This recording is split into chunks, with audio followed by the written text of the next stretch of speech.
All right, man. We're going to do the rare regular season post-game reaction here because that was an awesome game of basketball. Spurs give the Thunder their second loss of the year. Yeah, Caruso might have got fouled at the end there. Yeah, fouling up three makes the end of the game take a while. Besides that, that was just awesome.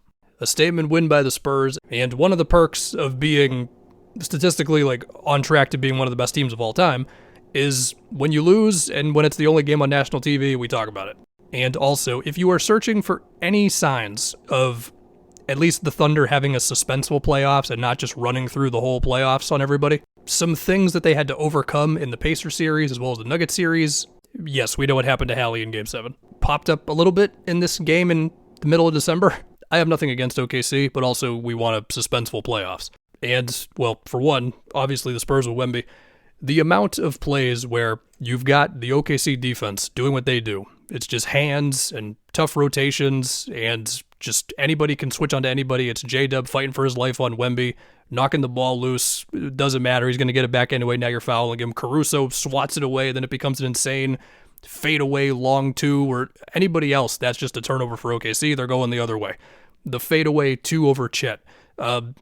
Entry passes where, we remember in the finals when SGA would be on Siakam, and whenever the Pacers tried to throw that entry pass, it's getting stolen, it's getting tipped, he's getting it back, but he's off balance, whatever. Harrison Barnes throws it as high as he possibly can on an entry pass. Only Wemby can get it, and it becomes Wemby going to the free throw line. There's just things that he can do versus anybody, including this OKC defense, that just gives you more of a chance. Again, it's one game, but it was a really fun one game. And then, of course, we know what Wemby does defensively, but also, there were plays in there where he's helping off a Jay Will, and then, J-Dub's passing it out, and then Jay Will's also passing it out when he tries to drive on Wemby, stuff like that. I remember a play where J-Dub passed it out when Wemby was contesting him under there, and then it becomes AJ Mitchell, who's not open, but that's what Wemby forces you to do in an offense, or as an offense, you know what I'm trying to say.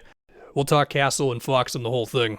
But another thing, too, is with OKC, look, they're great. Every advanced stat you look at is going to say they're amazing, and they are amazing, okay?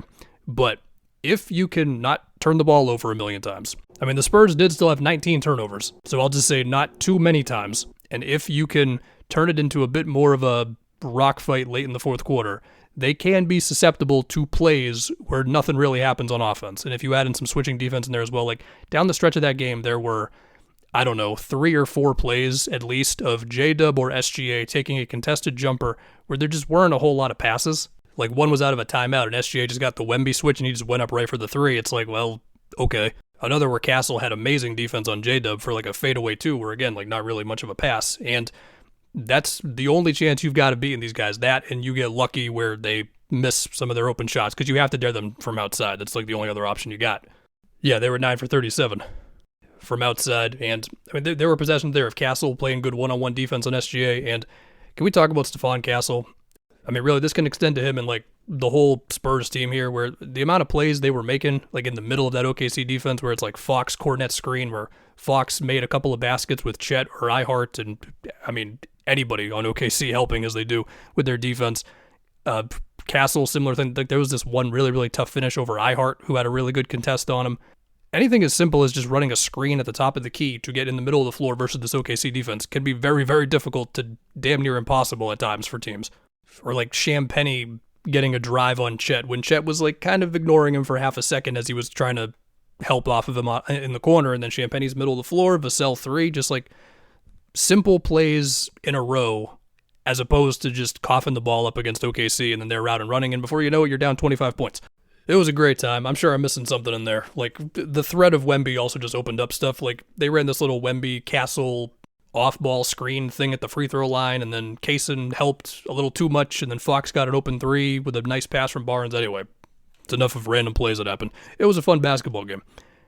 I think the coolest thing is that this is probably the first, is it the first time that Wemby has had an epic game versus the Thunder? It probably isn't. I'm probably forgetting one, but it might be the first of 100 amazing games we see between these two teams over the next 10 years.